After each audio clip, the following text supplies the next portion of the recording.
그러시죠. 예, 공부 시작하겠습니다. 음, 그동안에 방학이 좀 길었습니다. 제가 조금 빨리 시작하려고 그러는데, 지난주 좀 일정이 바빠서 시작했습니다. 혹시 그동안에 공부하신 거 좀 대충 살펴보셨나요? 혹시 좀 기억나시는 거 없나요? 우리 돌아가면서 한마디씩만 기억나는 거, 그동안에 지난 시간까지 우리 공부한 것 중에서 기억나는 게 있으시면 한마디씩만 좀 말씀해 주세요. 윤미애 선생님, 제 화면 바로 옆에 보입니다.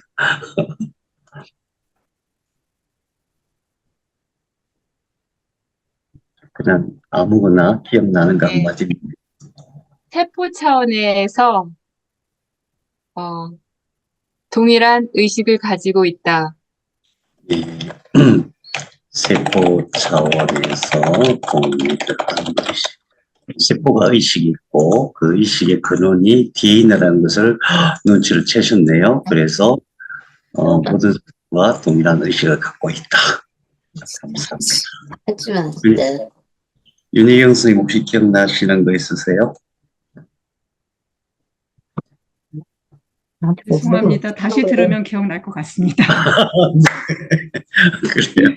선생님 말씀해 주시면 기억날 거예요. 네, 알겠습니다. 공부를 해봐. 진짜. 최은혜 선생님, 네, 그냥 기억나는 거 아무거나 한마디 말씀해 주세요. 저요? 그동안에. 어, 그 정자와 난자가 만나서 어떻게 네, 세포가 분화되는지 그 음, 과정이 굉장히 인상 깊었습니다. 난자 만나서 수정세포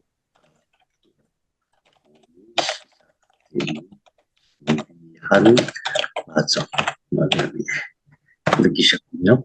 우리 부협도님 한마디 하시죠. 저는 뭐 제가 제대로 이해를 하고 있는지 모르겠는데 제일 네, 아무튼 인상 깊게 이 가슴에 박힌 말은 존재의 본질이 빛이다. 그래서 이걸 많이 묵상하고 있습니다. 네, 존재의 본질이 빛이다. 혹시 속으신 거 아닐까요? 네, 그럴 수도 있는데 알아보겠습니다. 스스로. 네, 그래요. 우리 차돌님, 꿈나무가 대답한답니다. 빨리. 네, 그러시죠. 봄나무님 얼굴이 오늘 되게 화사해 보이십니다. 아, 진짜. 하고. 네, 아무나 아니, 생각, 제가 존재의 본질이 빛이 달라 그랬는데 부엽터가 했어요. 그렇군요. 네, 정말. 그 뭐지? 우리 뭐지? 척수? 척수 네, 생각나요. 척수요. 네, 네. 척수 관리자. 그래서 모든 치유는 관리자로부터 시작된다. 예, 척수가 엄청 중요하다는 걸 깨달아 주셔서 너무 감사해요. 옆에 생명향기님이시네요. 한마디 하시죠. 음소거가 안 돼. 놀란 것. 네, 아니, 조금 전에 선생님 말씀하셔가지고. 네, 저는, 사실 복습을 좀 못했는데, 어, 일단 뭐, 세포, 세포의 힘에 대한 거를 좀 묵상을 하고 있었고요. 세포의 능력. 네, 그리고, 어, 우리 몸은, 그때 그 개념상이 기억이 안 나요. 그, 영양을 공급하는 공급자와 관리자가 있는데, 그 두 가지의 중요성에 대해서, 기억이 나고, 관리자가 이제 척수와 뇌가 어떤 것들을 관장하고 있는지, 어떤 기관과 뭐 이런 것들을 관장하고 있는지, 그거에 대해서 생각이 나네요. 예, 감사합니다. 적수안에. 의외로 세포가 처음에 영양 공급에 대해서 목숨을 건다는 거 굉장히 중요한 의미가 있거든요. 우리가 고차원적인 존재라고 생각하지만은 사실은 존재의 가장 근원이 에너지 공급이거든요. 에너지를 공급받지 못하면은 죽는다. 이 의식이 세포의식으로서 강하게 각인되어 있다는 것을 알 수가 있었죠. 앨리스님, 오늘 제가 공부하기 싫어갖고 막 시간 다 때우는데, 이걸. 앨리스님 음성으로 되어 있습니다. 음성으로 되어 있어서 못 들었습니다.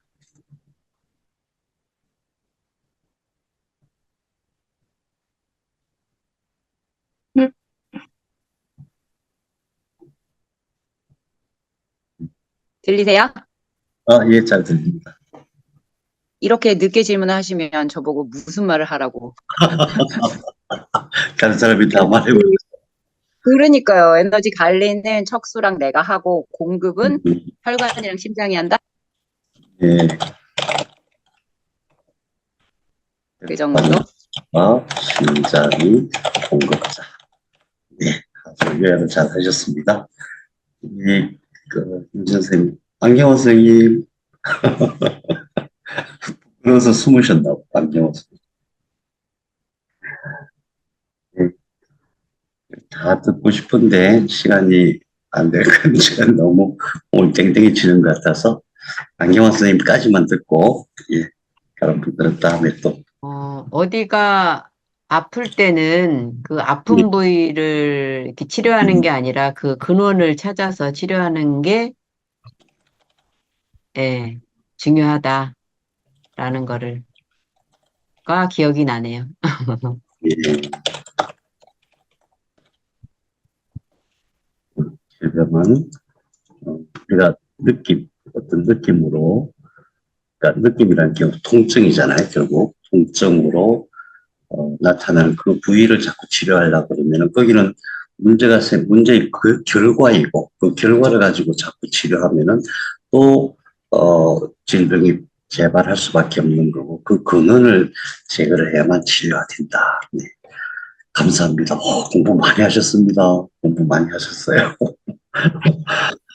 제가 오랫동안 공부한 걸 여러분들께서 다 공부를 하셨군요. 축하드립니다. 예, 그래서 우리 그동안 공부한 것들을 간단하게 복습을 해보면 이런 내용을, 이런 내용이죠. 그래서 이 그림을 보고, 이제 무슨 의미인지 내가 이해가 된다, 이렇게 되시면은 아주 잘하신 겁니다. 아주 잘하신 거예요. 왼쪽 그림은 사실 이런 굉장히 오래전에 100년도 전에 그레이라는 사람이 해부학 그때 최초로 어떻게 보면 최초로 해부학을 정리를 했어요. 왕실로부터 해부를 할 수 있는 권한을 받아가지고 그래가지고 이제 많이 해부해보고 그 해부한 결과를 가지고 이제 정리된 것을 지금까지 그대로 사용하고 있습니다. 조금씩 업그레이드는 됐겠지만은. 그래서 이 그림을 보고 이 그림의 모든 내용을 다 이해하실 수가 있으면 사실은 우리 몸에 대한 공부의 거의 대부분을 하셨다고 해도 과언이 아닙니다. 맨 왼쪽 그림을 보면은 이것은 척수죠. 척수는 척추뼈 안에 있는 뇌인데 몸이 만들어질 때 이게 먼저 만들어져 가지고 관리자로서 그 다음에 여기서 뻗어나가서 오장육부와 근육과 뼈를 만들었다. 이 몸을 만든 주인공이죠. 주인공이 현재 우리 몸속에 누구나 내 몸속에 있는데 방향이 있었다. 여기서부터 위로 올라갔고 여기서부터는 아래로 내려갔다. 방향이 있었다. 그 다음에 이렇게 쭉 올라가가지고 여기까지가 우리 목에 있는 우리가 보통 척수라고 구분을 하는데요. 근데 사실은 뇌 속에도 연수, 그 다음에 뇌교, 중뇌 이렇게 구분하는데 뇌 속에도 이만큼 들어가 있는 형태예요. 이만큼, 뇌 속에 이만큼 이렇게 들어가 있는 부분이 이 부분이에요. 그 다음에 이걸 감싸고 있는 것이 대뇌예요. 그래서 이렇게 자라 올라갔잖아요. 세포가 계속 증식하면서 위로 올라갔고, 여기에서 이 부분에서 멈추었어요. 멈췄음에도 불구하고 세포는 계속 자라났어요. 그래서 우리의 뇌가 완성이 된 거예요. 그런데 이 멈춘 그 부분에서 지금도 세포는 계속해서 증식하고 있다. 그런 거죠. 그래서 가만히 살펴보면은 여기서부터 여기까지는 우리가 보통 말하는 척수, 목에 있는 척수, 그 다음에 뇌 안에도 이만큼 있다. 척수에 해당하는 부분이 있다.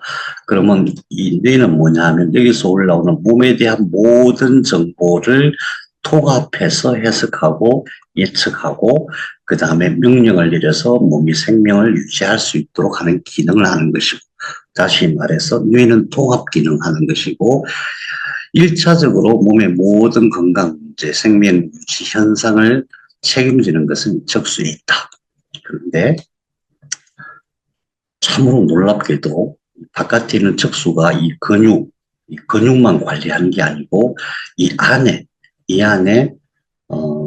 교감신경, 간신경절. 그러니까 이게 교감신경, 빨간 게 전부 교감신경이잖아요. 교감신경, 간신경절. 그런 게 있어가지고 여기서 척추가 이렇게 쓰면 척추 안에, 내부에, 바깥이 아니고 이 내부에 척추를 따라서 양쪽에 이렇게 기둥처럼 연결되어 있는 게 있어요. 여기서 오장육부를 관리해요. 그러니까 척수에서는 근육을, 팔, 다리를 포함해서 근육을 관리하고, 척수 안쪽에 두 줄이 있는데 그 두 줄에서 뻗어나와서 오장육부를 전부 관리한다. 이거는 이제 사람들이 잘 생각을 못해요. 이것이 오장육부를 다 관리한다. 여기 배가 있으면은 배에 문제가 생겼을 때에 그 관리자가 척수 안쪽에 있다는 거죠. 오장육부 전체가. 그래서 이제 오장육부별로 그 각 관리하는 영역이 이렇게 따로 정해져 있다. 그 다음에 우리가 앞으로 좀 더 공부하겠지만 여기서 끝나는 게 아니고, 이게 끝나는 게 아니고, 가만히 생각해 보면 구조적으로 척수에서 교감신경, 간신경절로 안으로 연결돼 있고, 이게 끝으로 쭉 올라가면 어디로 가냐면은 이것도 뇌로 연결돼 있어요. 그래서 여기서 발생하는 모든 감각이 우리 근육이나 뼈, 팔, 다리에서 발생하는 감각보다 훨씬 많겠죠. 오장육부니까. 굉장히 다양하겠죠. 그렇죠. 오장육부의 종류가 많으니까 그런 다양한 신호들이 여기서 척수하고도 연결이 되고, 척수에서 1차 처리를 하고, 또 통합적으로 쭉 올라가서 뇌로 연결되고 뇌에서도 별도로 관리를 한다는 거죠. 그래서 오장육부가 굉장히 중요하다. 그래서 이제 나중에 저희가 최종적으로 심장은 누가 관리하는가, 폐는 누가 관리하는가, 위는 누가 관리하는가, 이거를 이제 우리 뼛속에 새겨야 돼요. 척수의 영역에서 모든 장기, 우리 몸에 있는 모든 장기, 근육을 포함해서 그것들이 척수의 어느 부분에서 관리하는가, 이거 새기고, 두 번째로 이게 다 올라가서 뇌 속에서 또 관리한다. 그래서 모든 병은 척수와 뇌를 치료하는 것을, 척수와 뇌를 강화시키는 것이 기본이다. 이걸 제가 왜 누누이 말씀드리냐 하면은, 의외로 그렇지가 않아요. 현대의학에서 치료하는 방식이 의외로 이거 무시해요. 척수와 뇌의 기능과 역할에 대해서. 특히 암 치료에 있어서는 이 척수와 뇌를 강화시키는 게 너무너무 중요하거든요. 의외로 그쪽을 치료하는 사람들이 별로 없어요. 그래서 이제 최종적으로 우리가 아마 다음 시간 때쯤에는 완성이 될 것 같아요. 이 지식이 엄청 중요하다. 그 다음에 이 지식을 다 통합적으로 정리한 다음에, 그 다음에는 이 척수 안에서 도대체 어떤 식으로 관리하는가, 그거를 공부하고, 그 다음에 쭉 올라가서 뇌에서는 어떤 식으로 관리하는가. 이게 우리 공부의 마지막이에요. 자, 이 그림에서 또 한 가지 중요한 게 뭐냐 하면은 이 빨간색과 파란색이에요.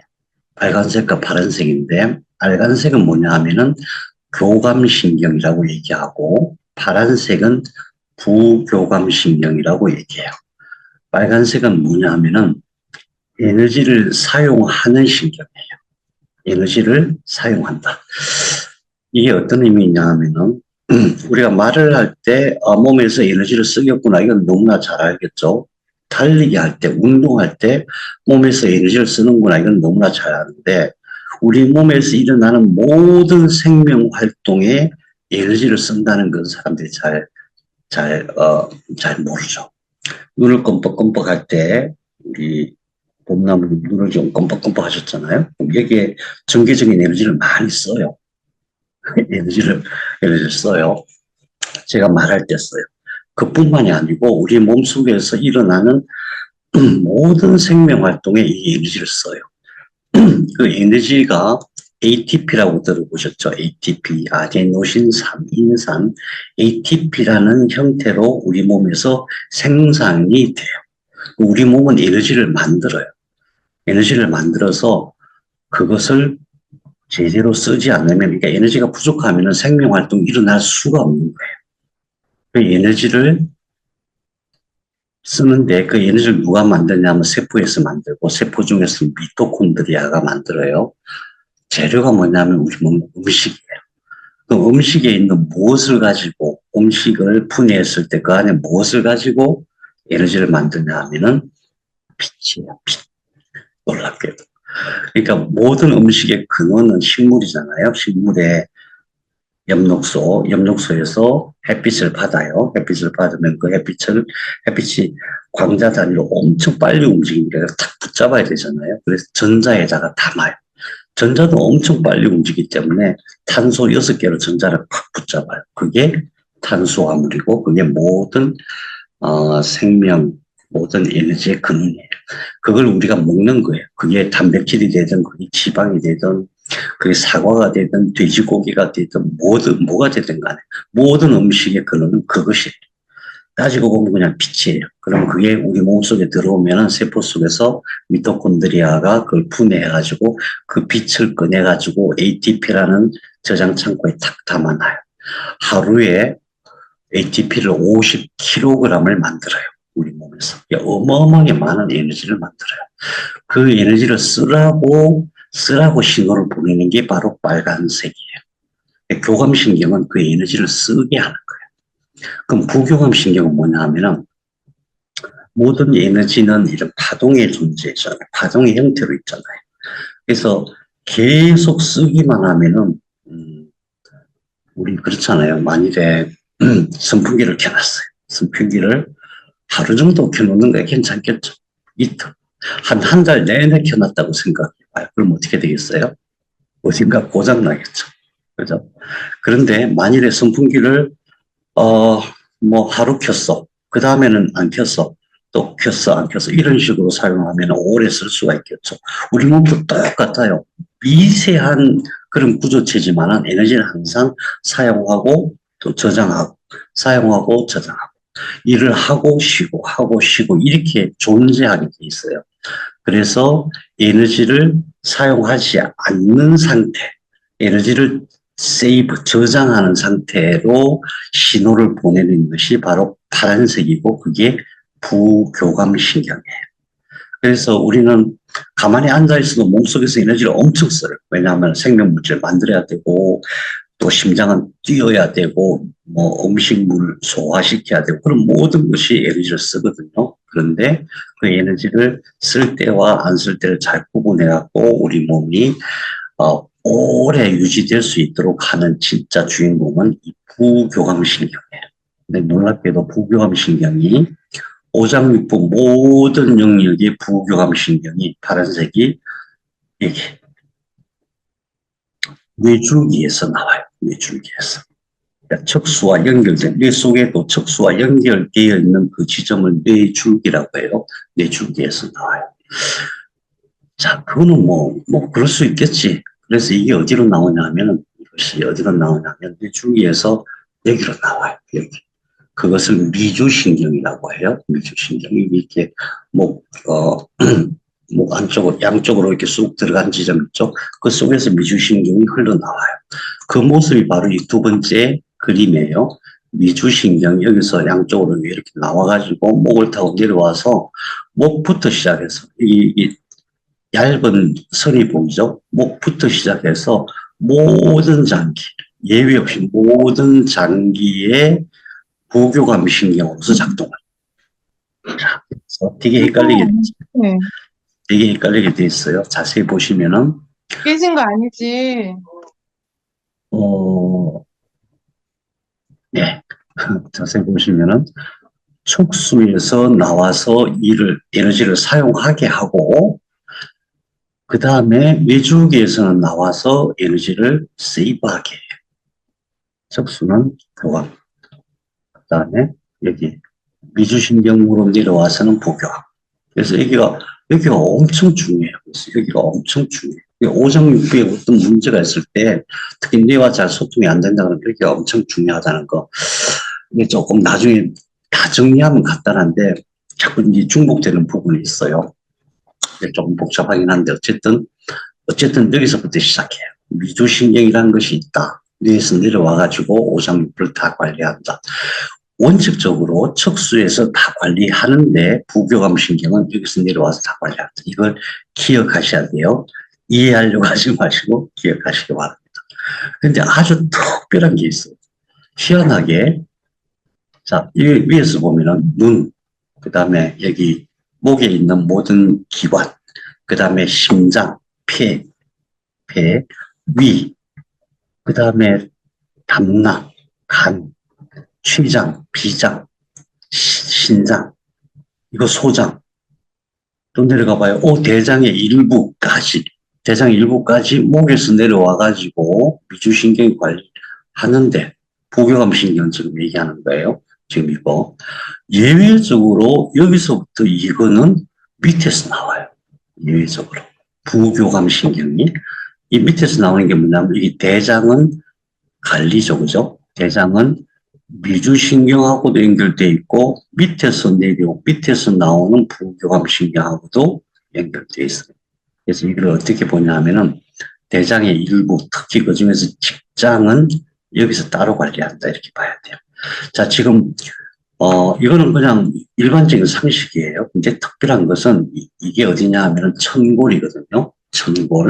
천골에서 나오는 부교감 신경이 직장, 이건 뭐예요? 신장, 방광, 자궁, 난소를 따로 관리해요. 이게 특별한 거예요. 특히 이 부분은 원기기관이라고 해요. 그래서 그런 식으로 일단 거기까지만 기억해 두세요.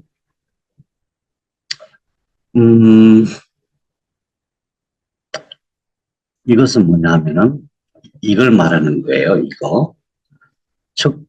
척추가 있으면 척추 안쪽에서 안으로 들어가고 두 줄기 신경 다발이 있는데, 신경 기둥이 있는데, 그 기둥에서 위로 쭉 올라가면은 목을 거쳐서 위로 올라가요. 이것은 전적으로 오장육부만 관리하는 신경절이에요. 목에. 아까 미주신경이 목으로 내려간다 그랬잖아요. 목에서, 그러니까 뇌에서 목으로 이렇게 내려오는 게 여기에 있어요, 이렇게. 여기 미주신경이 내려가. 근데 이거는 오장육부의 모든 시료가 이 통합적으로 또 올라가는 데가 있어요. 그러니까 이게 얼마나 중요한지 아시겠죠? 그래서 이 부분, 양절로 특히 하실 때 이 부분이 얼마나 중요한지 제가 종합적으로 먼저 말씀드리면은, 뇌가 오장육부를 관리하는 미주신경이 이리 내려가요. 그 다음에 오장육부를 관리하는 교감신경의 통합적인 라인이 이리 올라가요. 그 다음에 여기는 경동맥이 있어요. 뇌로 혈액을 연결한 경동맥이 있어요. 그 다음에 경정맥이 또 있겠죠. 뇌에서 혈액이 내려오는 경정맥도 여기에 있어요. 지금 여기는 표시가 안 돼 있는데, 이거는 뒤로 들어가는 거고, 여기서 바로 이쪽으로 바로 올라가요. 표시가 안 돼 있어요, 여기. 그 다음에 또 한 가지 있는데, 뭐냐 하면은, 뇌는 제일 중요한 게 뇌척수액이에요. 뇌척수액이 잘 소통이 안 되면은, 그때부터 여러 가지 문제가 생겨요. 대부분 치매 와요. 그 다음에 파킨슨이 오기도 해요. 그 다음에, 뭐, 근이양증이 오기도 해요. 자폐가 오기도 하고, 뭐 굉장히 우울증, 특히. 그런 모든 것들의 가장 출발점이 어디냐면은 뇌척수액 순환이에요. 그 왜 그러냐면은 우리가 잠잘 때에 뇌에서는 일을 엄청 많이 하거든요. 물론 오장육부도 일을 많이 하지만은 뇌에서는 쉼 없이 빛이 번쩍번쩍 나요. 일을 엄청 많이 해요. 에너지를 엄청 소모하고 세포들이 많이 손상이 돼요. 그런데 그때에 우리가 밤에 잠잘 때 뇌척수액이 싹 돌면서 그걸 청소해내고 뇌세포를 회복시켜요. 그걸 매일 해요, 매일. 그러면 어떻게 되겠어요? 이 안에 있는 뇌척수액이 잘 순환이 돼야 되겠죠. 일 열심히 하고 그 안에 뭐 여러 가지 이물질들이 뭐 베타 아밀로이드부터 시작해갖고 여러 가지 쓰레기들이 있는 상태에서 그 순환이 안 되면 어떻게 되겠어요? 뇌세포가 정상적일 수가 없죠. 근데 그 뇌척수액 순환이 어디로 오냐면 여기로 내려와요. 이 속으로 내려와요. 그래서 여기가 몸 전체에서 얼마나 중요한지 몰라요. 물론 뭐 다른 것도 다 중요하죠. 그래서 오장육부의 관리, 특히 뇌와 연관된 그런 모든 것들도 전부 여기 있다. 이렇게 얘기하면 실감이 안 나요. 실감이. 그럼 사례를 제가 몇 가지 말씀드리면, 뇌전증이라고 있잖아요. 뇌전증. 간질이라고 보통 얘기하죠. 뇌전증을 어떻게 치료하냐면 여기서 뇌로 오는 미주신경에다가 정기적인 자극을 가해요. 세브란스에서 그런 치료를 했어요. 그래가지고 뇌를 치료해요. 왜요? 뇌에서 미리 연결된 신경 경로가 있기 때문에 그걸 활용하는 거예요. 또 아무튼 여기에 있는 미주신경을 가지고 뇌의 여러 부분을 치료해요. 특히 파킨슨도 그렇게 해요. 그러니까 평소에 여기가 잘 관리되면은 뇌를 잘 치료할 수 있다는 거죠. 평소에 또 사람들이 잘 모르는 게 뭐냐면 미주신경의 기능이거든요. 미주신경이 잘 작동을 안 하면 어떻게 되냐면은 오장육부가 계속 일만 하려고 해요. 일만 하려고. 위산이 지금 필요 없는데 위산은 자꾸 내보내고 소장 대장이 지금 쉬어야 되는데 자꾸 꿈틀꿈틀하고 그러는 거예요. 그런 과다한 에너지 소모를 하게 되는 게 뭐냐면은 미주신경이 작동을 잘 안 해서 그런 거예요. 그러니까 예를 들면 간에 문제가 있다. 보통 간이 어떤 사람들이 문제가 있어요? 간이 막 계속 작동을 하는 거예요. 그럼 어떻게 돼요? 사람이 늘 긴장하게 되죠. 화를 자꾸 내게 돼요. 아, 나 화내는 거 싫은데. 그러면서 누가 막 어떤 자극이 타고 오면 바로 화가 터지고 이렇게 돼요. 미주신경이 잘 작동 안 하는 그런 시기예요. 그래서 목이 있는 부분이 엄청 중요하다. 지금 복습하고 있는데 이렇게 시간 끌면 어떡하지? 오늘 공부를 하려는 거야, 말려는 거야. 봅시다. 네. 그런 공부를 지난 시간까지 한 겁니다. 그래서 우선, 오늘 공부할 요추와 청추를 제외한 나머지 부분에서 경추와 힘추가 각 영역별로 어떻게 관리하는지, 이거 쭉 정리했죠. 그래서 이제 이 그림을 잘 이해하시고 이것을 여러분들께서 공부한 내용을 이렇게 정리하면 이렇게 답이 나와요. 이건 제가 정리한 것이지만은 우리가 공부한 내용을 가지고 스스로 한번 정리해 볼 필요가 있고, 바쁘시면은 이 내용을 한 번씩 써보시는 게 굉장히 중요해요. 그러니까 이 내용은, 명확하게 알고 있어야 되겠죠. 제가 다시 한번 간단하게 한번 복습해 드리면은 경추, 목에 있는 뼈는 7개가 있어요. 근데 그 안에서 바깥으로 이렇게 옆으로 나오거든요. 옆으로 나오는 신경은 신경 다발이 8개가 있어요. 그래서 처음 1번 신경은 목 내부로 들어가요. 1번 신경은 목 내부로 들어가서 목 내부로 들어가면 뭘 관리하겠어요? 목 내부로 들어가면 제일 먼저 갑상선, 그 다음에 식도, 기도, 각 혈관 이런 거 전부 관리하는 게 1번 신경이에요. 그러니까 이 우리 두개골과 목 두개골이 경추에 이렇게 올려져 있는 상태잖아요. 이 부분에서 이 부분 신경이 누르면 어떻게 되겠어요? 이 안쪽에서 문제가 되는 거예요. 그래서 우리가 갑상선 그러면 대개는 경추 1번, 2번 신경의 문제예요. 처음 시작은. 나중에 이제 여러 가지로 발전하니까. 왜냐하면은 몸에서 처음에 어떤 문제가 생기면은 몸이 가만 놔두는 게 절대 아니에요. 그걸 고치려고 엄청 애를 써요. 근데 그게 안 됐을 때 병으로 오는 거죠.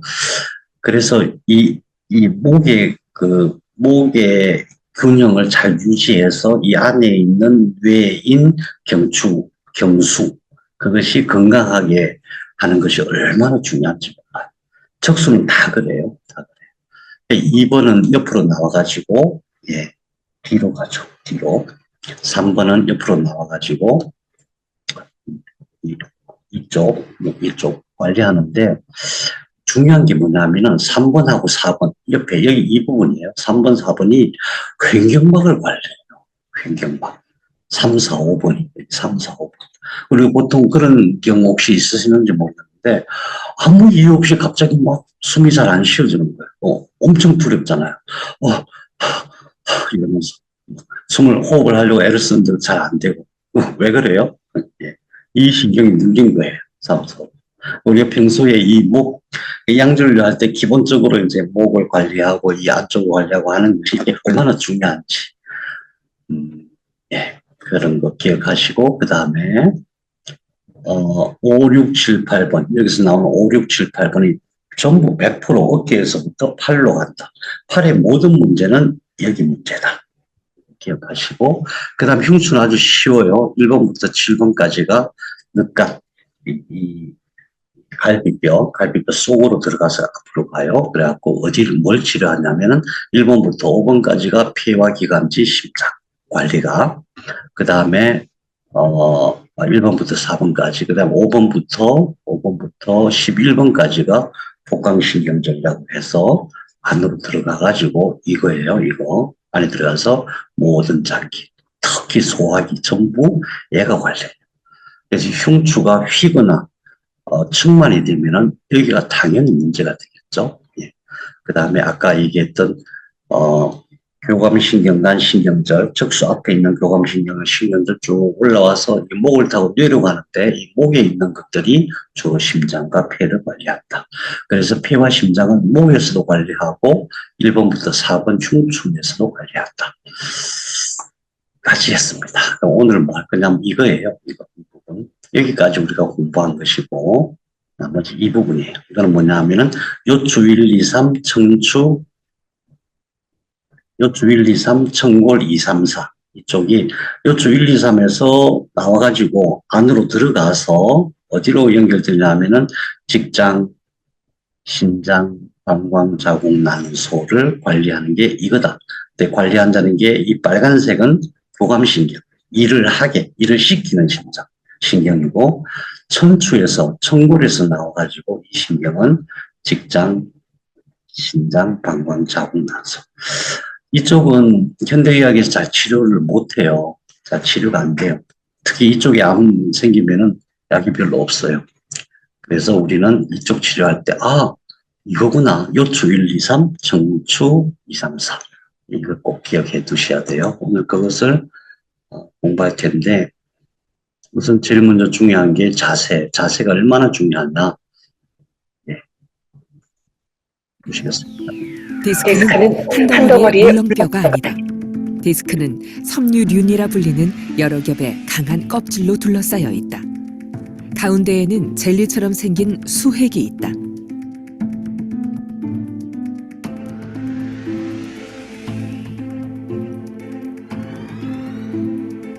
뼈와 물렁뼈가 닿는 부위에는 종판이라는 탄성이 높은 구조물이 있어 디스크의 충격을 흡수한다. 디스크가 압력을 받으면 주로 손상을 입는 부분은 디스크를 감싸고 있는 껍질인 섬유륜이다. 통증은 섬유륜이 손상되면서부터 시작된다. 그 상태에서 허리를 계속적으로 심하게 굽히면 섬유륜은 얇아지고 수핵은 건조해진다. 결국은 수핵이 섬유륜을 찢고 나와 디스크 탈출증이 생긴다.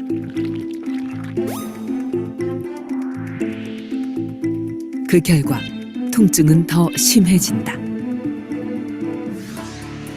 이러한 디스크 손상 과정은 실제 사체 실험에서 증명되기도 했다. 양쪽 뼈에 기계를 부착해 인위적으로 디스크를 손상시킨 후 허리를 굽혔다 폈다 하는 것과 같은 동작을 반복했을 때 처음에는 수핵이 섬유륜을 찢으면서 뒤로 밀리더니 나중에는 섬유륜이 완전히 찢어져 수핵이 디스크 밖으로 탈출하는 것을 발견했다.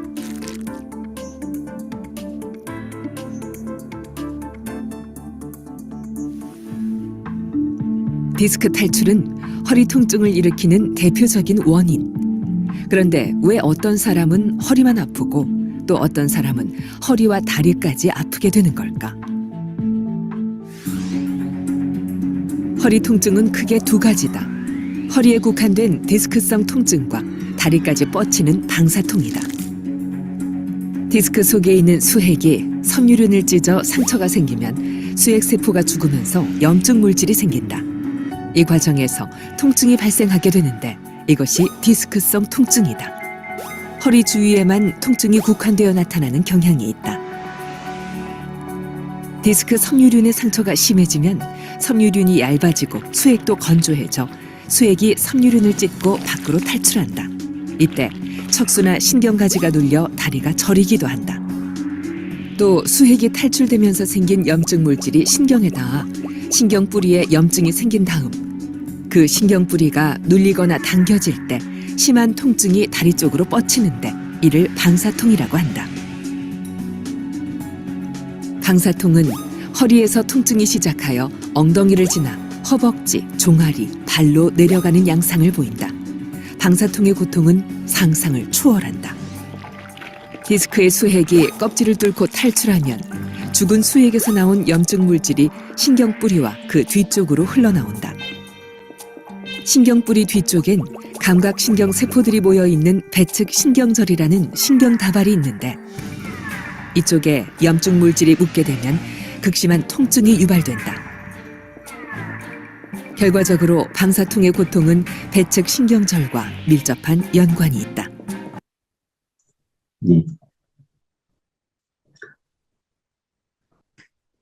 대표적으로 현대의학에서 이제 잘못 치유하고 있는 부분이 이 부분이거든요. 우선 첫 번째 여기서 뭘 생각해야 되냐면은 아까 그 실험, 영국에서 했다는 그 실험은 사체 실험이에요. 살아있는 생명체가 아니에요. 우선 먼저 생각해야 될 게 이거는 뭘로 돼 있죠? 세포로 돼 있어요. 세포로. 그래서 어떤 문제가 생기면 몸은 스스로 치료하려고 무시 내렸어요. 근데 이제 생명력이 무엇인가 이 부분을 생각하지 않고 여기에 대한 치료법을 생각한다면은 이것을 꼬매거나 잘라내거나 막 이런 일을 하게 돼요. 그런데 여러분들 주변에서 많이 보셨겠지만은 디스크는 수술하면 안 된다, 수술하면 더 심해진다 이런 케이스가 너무 많죠. 그런데 진짜 대부분의 의사 선생님들 그런 얘기 하잖아요. 디스크는 수술하는 게 아니다. 95%는 수술하지 않고 자연히 낫는 것이다. 근데 이게 통증이 너무 심하니까 가져가서 수술을 하거나 보통 의사 선생님이 그렇게 얘기하잖아요. 이건 수술 아니고 시술이에요. 그렇게 얘기하죠. 잘라가지고 안에 들어가서 이만큼 잘라내거나 일단 이게 잘라내면 눌리는 게 없으니까 안 아프지만 조금 있으면 또 나오잖아요. 그죠? 그 다음에 뭐 아니면은 여기 주사를 놔가지고 이거 마취시키잖아요. 주사를 놔가지고. 그러면은 당분간 안 아프죠. 근데 해결이 되겠어요. 더 악화된단 말이에요.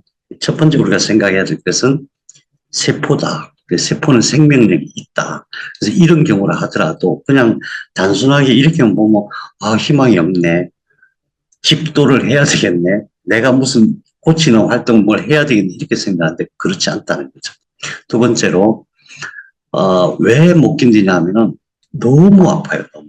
그냥 이게 조금 눌리는 정도일 때는 그냥 그래도 왜 이렇게 힘들어 이러면서 이제 고통스럽게 산다 이 정도인데 이게 터져갖고 여기서 이제 수액이 나오면은 통증이 상상을 초월해. 막 진짜 어른들도 엉엉 울어요. 그렇거든요. 그러니까 가서 지금 당장 뭐 낫고 안 낫고 일 떠나서 일단 지금 당장 안 아프게 해주세요. 이렇게 호소를 하게 되죠. 그래서 시술을 하거나 아니면 주사를 놔서 마취를 시키거나 그런 방식으로 가요. 그건 잘못된 거예요. 이게 어떻게 해야 되냐면은 어쨌든 간에 어떤 근본적인 원인, 이게 왜 터져 나왔느냐, 근본적인 원인을 찾아서 그걸 해결하고 그 다음에 세포가 이걸 치료할 수 있도록 우리가 시간을 주고 기다려줘야 되는 거거든요. 그러면은 완벽하게 새로 회복이 되는 거예요. 자, 두 번째 꼭 기억하실 거, 지금 허리에 있는 부분이에요. 그러면 이런 작용이 지금 근육에만 해당이 되냐, 근육에만. 아니고, 이런 작용이 이 뼈, 이 세포 차원에서 일어난 이런 병리 현상들이 뼈, 이 신경, 그 다음에 이것이 관리하고 있는 오장육부. 이것이 관리하고 있는 오장육부가 뭐였어요, 아까? 예, 신장, 방광, 자궁, 난소. 직장, 신장, 방광, 자궁, 난소의 모든 병들이 여기서 이런 현상으로 진행이 되는 거예요. 그래서 근본적인 원인을 찾아서 그걸 해결해야 된다. 우선 그 위치가 허리와 청골이라는 사실을 우선 기억해 두세요. 자, 근본적인 원인을 해결하는 방법은 의외로 간단해요. 그래서 우리 정성균 교수님 유튜브에 보면 많이 나와 있어요. 정성근 교수님을 기억해 두세요. 서울대 재활의학 과장이신데, 예, 이분 말씀 한번 들어봐요. 척추관 협착이 심하게 있는 상중하, 경미하다, 보통 좁아졌다, 아주 심하게 좁아졌다. 관이 3분의 2 이상 좁아진, 심하게 좁아진 사람들 100명을 모아놓고 척추관 협착증 증상이 있습니까? 걸어가다가 아파서 자꾸 쉬십니까? 물어봤더니 100명 중에 83명은 전혀 아프지 않아요. 17명만 그래요. 나는 걸어가다 보면 방사통이 생기고 걸어가다 보면 허리가 뻐근해서 혹은 걸어가다 보면 다리에서 감각이 안 올라와서 허공을 밟는 것 같아요. 스펀지를 밟는 것 같아요. 빈대떡을 하나 붙여놓은 것 같아요. 그래서 자꾸 넘어질 것 같아요. 그래서 내가 쉽니다. 혹은 걸어가다 보면 다리에 힘이 빠지는 것 같아서 쉬어야 됩니다. 그런 분들이 100명 중에 17명 밖에 없었습니다. 그렇다면 그런 결과가 있는데 어떻게 이게 좁아졌다고 해서 좁아진 사람이 하다못해 70명은 아프고 30명은 안 아파야 그나마 좁아진 게 그게 원인이라고 말할 수 있지. 100명 중에 83%가 안 아파요. 그러면 아픈 17명이 문제가 있는 거죠. 그 사람들은 좁아져 있는 데다가 뭔가 최근에 새로운 손상을 받은 겁니다. 그게 분명합니다. 무슨 말씀이냐 하면은, 디스크 중에서 제일 심각한 병이 척추관 협착증이에요. 척추관. 그러니까, 척추관의 위치, 이게 척추관이에요. 이게 뼈나 이런 것보다도 이 속에 이걸 감싸고 있는 막이 있어요. 감싸고 있는 막인데 그쪽이 좁아지는 거예요. 그럼 어떻게 되겠어요? 눌려서 아픈 게 아니라 이 자체가 좁아지니까 굉장히 다양한 질병이 생길 수밖에 없고, 또 원인이 뭐냐면은, 그러니까 노화 현상이 계속되면 이게 줄어드는 거예요. 계속되게 줄어드는 거예요. 네, 그런 것이 아주 심각한 질병이거든요. 척추관 협착증은 뭐 고칠 수가 없어요. 그런데 이번 얘기는 뭐냐면은, 그거로 인한, 척추관 협착으로 인한 통증 문제는 전부 이런 현상이다. 이런 문제고, 그 다음에 결론적으로는 무슨 얘기를 하냐면은 자세를 교정해서 얼마든지 고칠 수 있다는 얘기를 하는 거예요. 척추뿐만 아니라 목에서부터 경추, 흉추, 요추, 이 모든 문제는 자세가 문제지 자세를 교정하면 다 고칠 수 있다 이런 뜻이에요. 그럼 자세를 어떻게 교정할 것이냐 이거예요. 이게 척수예요. 여기서 이게 눌리거나 손상되면 전부 병이 오는 거예요.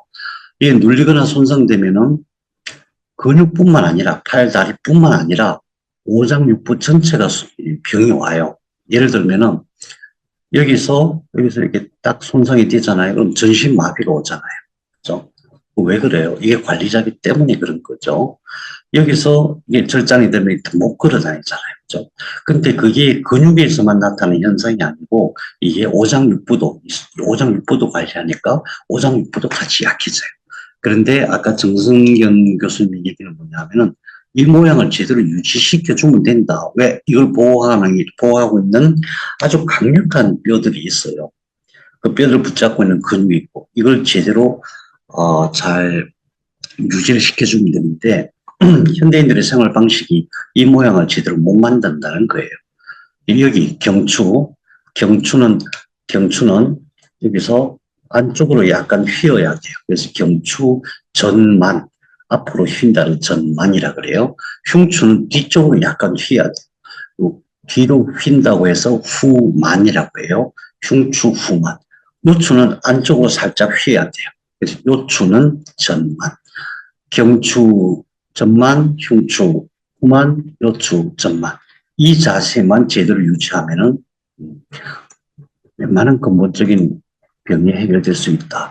근데 이제 이분은 정형외과니까 통증이나 뭐 몸의 근육의 문제를 얘기하지만은 우리는 이제 알겠죠. 이게 통증과 근육의 문제뿐만 아니고 오장육부의 문제까지도 여기서 근원이 된다.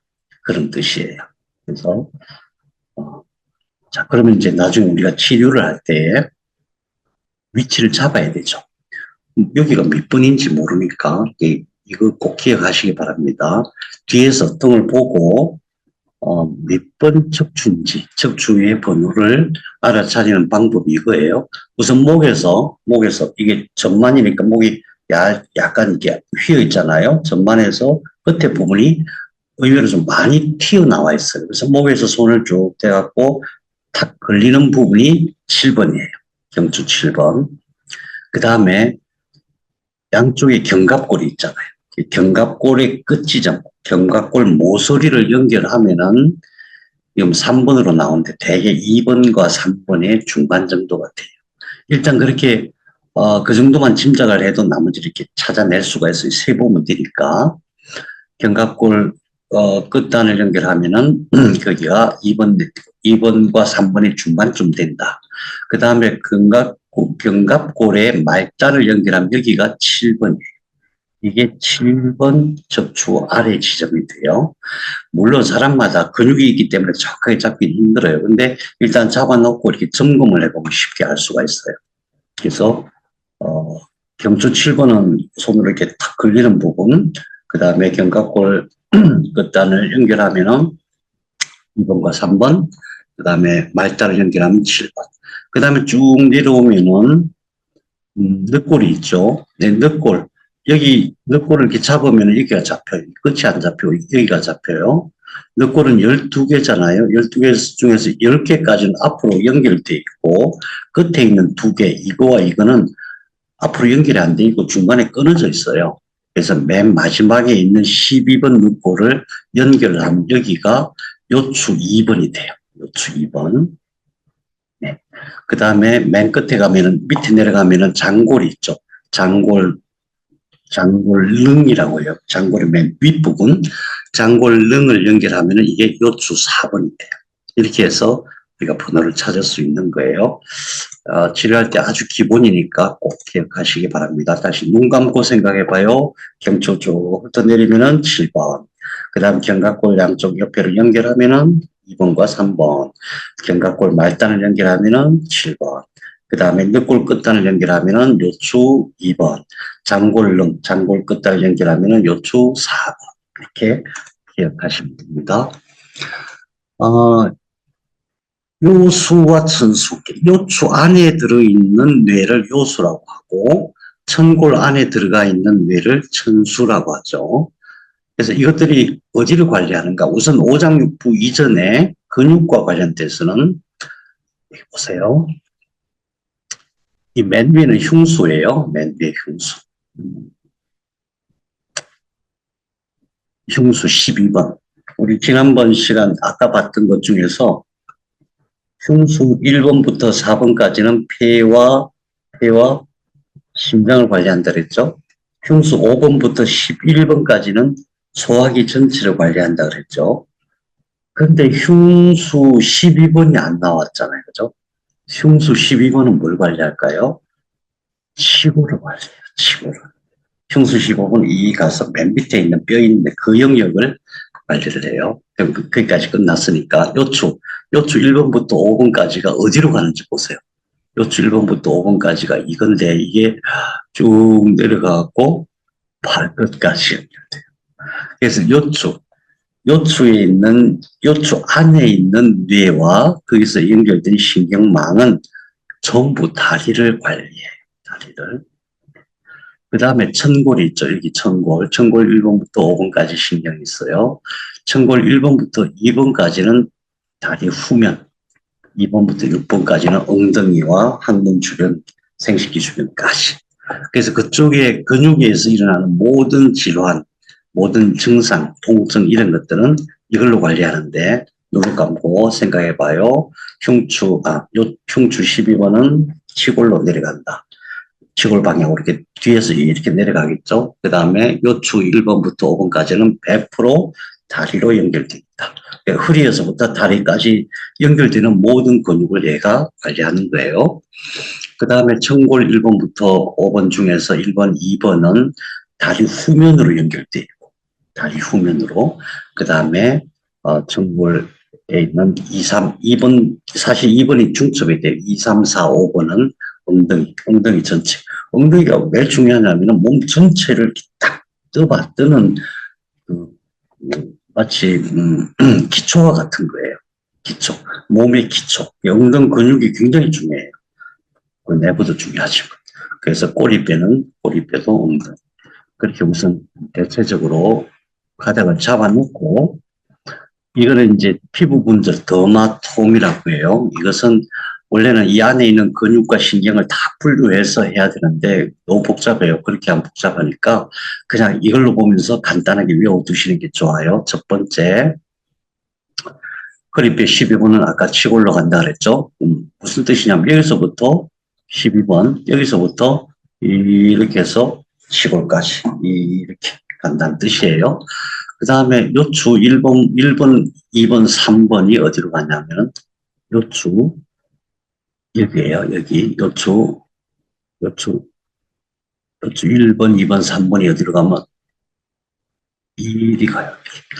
뒤에서 허리 5개의 뼈가 있잖아요. 그 위에 1, 2, 3번이 빙 돌아서 어디로 내려오냐면 이쪽으로 앞에 사타구니 쪽으로 해서 3번은 종아리까지 내려와요. 굉장히 중요해요. 나중에 우리 난소와 자궁에 물혹이 되게 이제 50대 초반 되면 생겼다가 사라지거든요. 근데 그때 잘못 관리하면 그게 엄청 또 문제가 돼요. 물혹이 생기거나 하혈이 있거나 그랬을 때 이거 치료해요. 이렇게. 이 원리를 이해하셔야 돼요. 물론 이 뒤도 중요하지만은 여기서 이렇게 연결되어 있기 때문에 그래요. 특히 물혹 치료할 때는 이게 엄청 중요하고 되게 효과적이에요. 그래서 우선 근육을 얘기하는 거예요. 장부가 아니고 아직 장부 안 들어간 거예요. 요추 1, 2, 3번은 허리에서부터 무릎 안쪽으로 해서 종아리까지. 특히 이 사타구니 이쪽을 전부 관리하는데 이것이 1, 2, 3번과 연관이 있다. 요추 1, 2, 3번은 나중에 장부로 따지면은 뭐예요? 직장, 방광, 자궁, 난소, 연결, 신장까지 관리하는 영역이에요. 그 다음에 요수 4번, 5번. 요추 1, 2, 3, 4번, 5번은 특히 4번을 기억하세요. 요추 4번 밑에서 나오는 4번 신경은 어디로 가냐면 무릎으로 가요. 이것만 기억하시면 돼요. 요추 1, 2, 3, 4 5개 중에서 1, 2, 3번은 사타구니 쪽으로 해서 종아리까지 가는데 4번은 이렇게 돌아서 무릎을 통해서 어디까지 가냐면 엄지발가락까지 가요. 그래서 여기서 나오는 모든 증상은 4번에서 원인이 있는 거예요. 보통 여자분들 구두 신으면서 이렇게 무지외반증이라 그러죠. 무지외반증. 엄지발가락이 이렇게 튀는 거, 또 엄지발가락에 발톱 막 파고 들어가는 그런 거. 그러니까 이게 끝단이잖아요. 끝단. 허리에서 시작돼서 관리자의 끝단이기 때문에 그쪽에 좀 약해요. 관리 능력이. 그러면 어디를 치료해야 돼요? 무지외반증은 요추 4번에서 문제가 생긴 거구나. 요추 4번을 강화시키고 그 다음에 증상 치료를 하는 거예요. 그런 방식이에요. 요추 5번은 그러면은 엄지발가락이니까 요 저거는 이리 와서 무릎 옆으로 해서 경근 그리고 따라서 발등으로 내려오죠. 발등. 그러니까 1, 2, 3, 4, 5번을 다시 한번 이 시간에 그냥 외워버리세요. 1, 2, 3번은 돌아서 사타구니로 해서 3번이 종아리까지 가고 4번은 돌아서 무릎으로 해서 엄지발가락까지 가고 5번은 돌아서 무릎 바깥쪽으로 해서 발등으로 간다. 그러면 남는 게 뭐냐면 이 뒤쪽이잖아요. 뒤쪽. 네, 이 뒤쪽은 네. 뒤쪽은 천골 1번이 관리해요. 이 뒤쪽. 천골 1번, 그 다음에 천골 2번이 관리해요. 그래서 뭐 이 뒤가 땡기는 분들 많이 계셔요. 그 다음에 이쪽에 뭐 정맥류 같은 것들이 막 생기고 발꿈치 땡기고 특히 뭐 이쪽에 막 발이 엄청 차가워가지고 발바닥 차고 그런 분들도 계세요. 그런 것들이 전부 다 어디 천골 1번, 2번 신경이에요. 천골 2번, 2번 안에서 문제가 생긴 거고 그 신경망에서도 문제가 생겼는데 어떻게 치료해야 되냐? 치료 방법 무지 간단해요. 그냥 신보늘기 가지고 요추하고 천골 다 이렇게 좀 그럼 신경이 살아나요? 신보늘기 없으면 양절유기를 해도 돼요. 양절유기도 조금 약하긴 하지만 양절유기도 이렇게 손으로 밀어가면서 그 안에 에너지를 주면은 바로 이게 돼요. 아니 맨날 저 양반은 무슨 뭐 전기를 찍 대면 다 낫는다 그러는데 안 믿기죠, 그죠? 전기 중독자인가? 막 전기 에너지를 이렇게 하면 다 된다 그러는데 그게 왜 그러냐면은 우리 몸에서 전기적인 에너지로 우리 몸이 움직여요. 그래서 어떤 분이 그런 책을 썼어요. 인체는 전기다, 몸은 전기다. 그게 맞는 말이거든요. 아무리 생각해도 잘 안 믿으실 것 같아서 걱정은 돼요. 뭐 어떻게 해요? 믿거나 말거나 좀 몰라요. 요추와 청추에 대해서 굉장히 중요한 사실이 이거예요. 우리 처음에 지난번 했는데 2차 신경관 형성이에요. 신경관, 그러니까 몸이 시작될 때 원본세포가 3배엽으로 존재했죠. 평평한 관이었어요. 그래서 이게 말려가지고 관이 되죠. 말려서 하나의 관이 돼갖고 쭉 뻗어 올라가서 척수가 되고 뇌가 된 거예요. 근데 여기서 위로 올라가고 여기서 밑으로 내려와요. 이 밑으로 내려오는 이것을 2차 신경관 형성이라고 얘기를 해요. 그러면 이 2차 신경관 형성이 어떤 의미가 있냐면 이거예요. 2차 신경관 형성이 돼가지고 이 안쪽에 뭐가 들어오냐면은 기억나십니까? 이 그림이. 이게 3배엽이었다가 신경관이 이렇게 형성되고 이렇게 형성되는 거예요. 그러면 원래는 공이었잖아요. 그 안에 판이 있었잖아요. 거기서 관이 형성됐으니까 이 공에서 윗부분은 뭐예요? 윗부분은 양막 공간이죠. 나중에 이게 다 감싸가지고 양수가 가득 차요. 양수가 가득 차 있는 양막 공간. 이 밑에는 뭐였어요? 난황 공간이죠. 난황 공간은 뭐였어요? 처음에 세포들이 막 들어가고 엄마 자궁벽에서 영양분을 막 흡수해오죠. 영양분을 흡수하고 여기 저장했죠. 여기 저장하는 이 공간에 놀랍게도 원본세포를 여기서 배양을 해요. 원본세포를. 수정세포와 그 유사한 원본세포를 여기서 배양했다가 이걸 끌고 들어와요. 끌고 들어와서 고나드 생식소에다가 이렇게 담아요.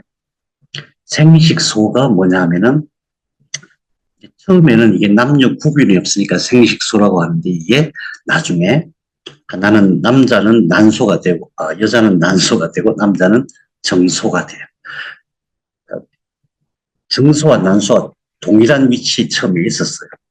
그러니까 다시 말하면 난소라고 하는 것은 여자분은 난소가 어마어마 중요하잖아요. 난소에서 모든 호르몬 작용이 다 일어나잖아요. 난소라고 하는 것은 원본 세포를 처음에 보관하던 그거예요. 그러면은 이 원본 세포가 한번 처음에 원본 딱 갖다가 원본 세포 딱 갖다가 보관만 하고 가만 놔둘까요? 어떻게 되겠어요? 세포는 예, 계속 정식해요. 계속 정식해요. 난자를 얘기하는 게 아니에요. 난자의 근원세포. 정자를 얘기하는 게 아니고 정자의 근원세포. 이건 그냥 일반 세포예요. 일반 세포인데 성질이 뭐냐 하면은 우리 몸의 원본세포예요. 원본세포. 이것을 관리해요. 다시 말하면 이쪽에서 여기서 이제부터 장기가 만들어지는데 제일 먼저 신장이 만들어지고 방광이 만들어지고 난소, 자궁, 직장 이렇게 연결이 돼요. 그래서 이것이 작동하는 거예요. 이 정보가. 그래서 이것을 저희가 원기기관이라고 해요. 원기기관 다시 한번 직장, 신장, 방광, 자궁, 난소 연결된 모든 관도 다 포함해서 그런 거예요. 그래서 원기기관의 기본 정신이 뭐냐? 원본을 지상하는 거예요. 원본. 우리 몸은 죽을 때까지 계속 변화하죠. 변화하고 여러 가지 어떤 공격도 있고 어떤 뭐 질병도 있고 그래요. 실제로 제일 강력한 공격이 바이러스예요. 바이러스. 바이러스는 바이러스체로 들어오는 게 아니고 박테리아 속에 담겨서 들어와요. 박테리아 속에 바이러스가 어마어마하게 많아요. 그걸 처음부터 연구해가지고 그걸 해결하려고 했던 사람이 훌다클락이라는 사람이었죠. 그래갖고 이제 제프라는 기계를 만든 거예요. 우리 몸에 있는 박테리아 바이러스를 유해한 박테리아 바이러스를 박멸하자 뭐 이런 차원이었던 거죠. 그래서 그런 계속 공격을 받으면은 세포가 변해요. 세포 속에 뭐가 변할까요? 세포 속에 변하고 DNA가 변해요. DNA 배열이 바뀌어요. 나중에 이제 암을 공부하면은 그게 나와요. 여러 가지 원인 중에서 바이러스가 굉장히 중요한 원인이에요. 왜냐하면 바이러스가 들어와가지고 자기 막 정씨가 살면서 DNA를 갖다 써요. 우리 몸에 DNA를 지가 갖다 써. 그 다음에 제대로 잘 배열해 놔야 될 거 아니에요. 제대로 배열 안 해놔. 그럼 DNA가 중첩이 되거나 꼬이거나 막 결실되거나 그러겠죠. 그럼 유전자 변이가 일어나요. 유전자 변이가 일어나면 뭐가 돼요? 암이 되는 거예요. 그런 식이에요. 그래서 그런 변화, 몸에서 여러 가지 변화가 있다 하더라도 원본이 왜 중요하냐면은 어떤 변화가 있고 우리 몸이 공격을 받고 막 전쟁이 나고 난리가 난다고 했을 때에 원본이 튼튼하면은 다시 금방 복구를 할 수가 있는 거예요. 그래서 원본 세포가 계속 증식하고 보관된다는 뜻은 우리 몸에서 어떤 문제가 생겨도 다시 그대로 복구할 수 있는 기본적인 정보와 에너지를 여기서 가지고 있다 이렇게 봐야 돼요. 원기기관이 그런 뜻이에요. 그러면은 제가 한번 질문해 볼까요? 방광이 뭐예요? 원기기관이에요. 아니 난소나 정수가 원기기관이라 그러면 내가 이해를 해. 근데 방광은 그냥 버리는 물인데 그게 버리는 소변 보관하는 데인데 그게 왜 원기기관일까? 놀랍게도 소변이 뭐냐면은 우리 몸에 있는 중요한 약을 다 이렇게 넘치면은 그걸 배출을 시켜요. 우리 몸은 아무리 좋은 거라도 그게 넘치면은 배출을 시키거든요. 그거를 거기다 보관해가지고 재흡수를 해요. 재흡수를. 그래서 방광에 있는 소변은 어마어마하게 중요한 약이에요. 그걸 다 버리는 게 아니에요. 그래서 어떤 일이 있었냐면은 예전에 어떤 분이 암에 걸렸는데 방광 그쪽이 막혀가지고 방광을 배출할 수가 없었어요. 그래서 방광을 어디로 뺐냐면은 자궁으로 뺐어요. 자궁암이었는데. 자궁암이었고 그게 이제 방광으로 나오는 요도, 요관 이런 걸 다 막아놓으니까 소변을 볼 수가 없었어요. 그래서 할 수 없이 방광에서 자궁으로 이렇게 빼갖고 진로해서 소변을 볼 수 있게 그렇게 만들었어요. 그랬더니 자궁암이 싹 사라져버린 거예요. 어떻게 된 거예요? 소변 속에 엄청난 약이 엄청 많이 들어있다는 거예요. 그런 식이에요. 그러면 제가 한 번 더 여쭤볼게요. 아니, 그 소변은 그렇다고 쳐. 뭐 요로법도 있고, 뭐 소변은 뭐 그렇다고 쳐. 직장이 왜 원기기관이죠? 직장. 이게 왜 중요하냐면 원기기관은 현대의학에서 잘 치료가 안 돼요. 잘 치료가 안 돼요. 아니, 직장은 냄새 나는 건데 그게 왜? 원기기관은 원본세포, 우리 몸의 원본을 배양하는 것들. 직장도 마찬가지예요. 우리는 똥을 더럽다고 도대체 더러운 게 뭔가 한번 생각해봐요. 더러운 게 뭔가. 똥은 거의 80%가 우리 소화기관의 내피세포예요. 소화기관의 점막세포들이에요. 소화기관의 점막세포는 계속해서 이렇게 바깥으로 내보내고 새로 생기고 며칠 만에 새로 생기고 그래요. 그 이유가 뭐냐면 거기가 최전선이기 때문에 그래요. 우리 소화기는 몸의 외부거든요. 최전선이기 때문에 여기서 어떤 균이 몸 내부로 침투하지 못하게 하기 위해서 거기 굉장히 많은 굉장한 면역 세포들, 면역 조직이 거기 있어요. 우리 몸에 림프의 제일 많은 부분이 사실은 소화기에 있어요. 소화기 점막. 이 점막이 어마어마하게 중요해요. 점막이. 암이 제일 치료 잘 안 되는 원인 중에 하나도 뭐냐 하면은 항암제를 먹으면 이 점막이 다 상해요. 그래서 안 돼요. 어쨌든 점막이 굉장히 중요한데 중요하기 때문에 늘 새로 갈아져요, 몸이. 그래서 이 점막의 80%는 매일 이렇게 나와요. 그게 똥이에요. 더럽나요? 그런데 그 점막과 같이 나오는 것 중에 일부가 음식물 찌꺼기예요. 소화가 안 돼. 소화 흡수가 안 돼. 음식물 찌꺼기. 그럼 똥은 대부분의 점막세포와 음식물 찌꺼기.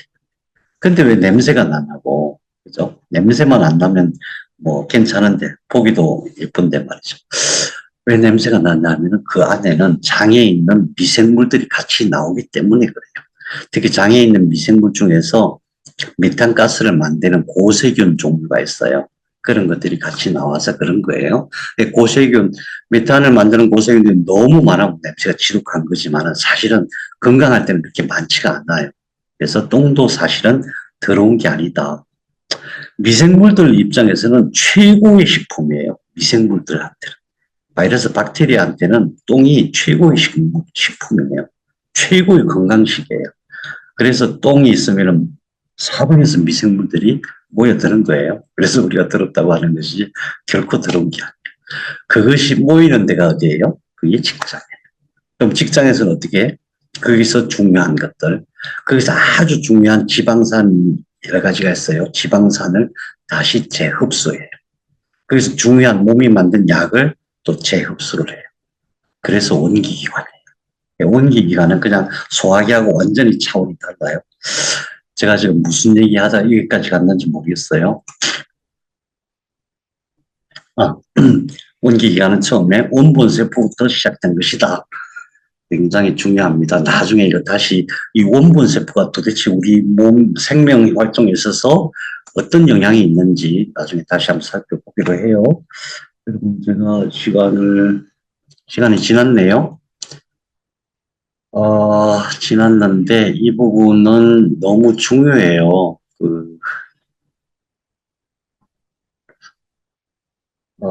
사람이 살아가는 데 있어서 40대, 50대부터 노화가 시작되잖아요. 그 노화가 시작되는 여러 가지 원인이 있지만 우리의 원기가 소진되거나 원기가 잠자면서부터 시작이 돼요. 그래서 원기를 깨우는 방법을 제가 이건 조금 짧더라도 다음 시간에 제가 조금 자세히 말씀드릴게요. 자료를 보내드렸으니까 잘 보시면은 혼자 한번 생각해 보세요.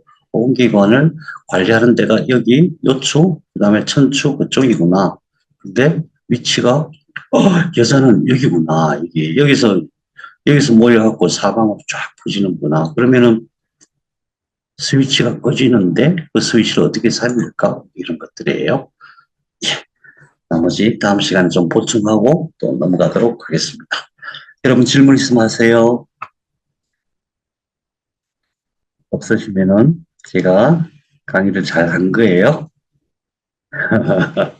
늘었습니다. 여러분 편안한 밤 되세요. 안녕. 감사합니다. 고맙습니다.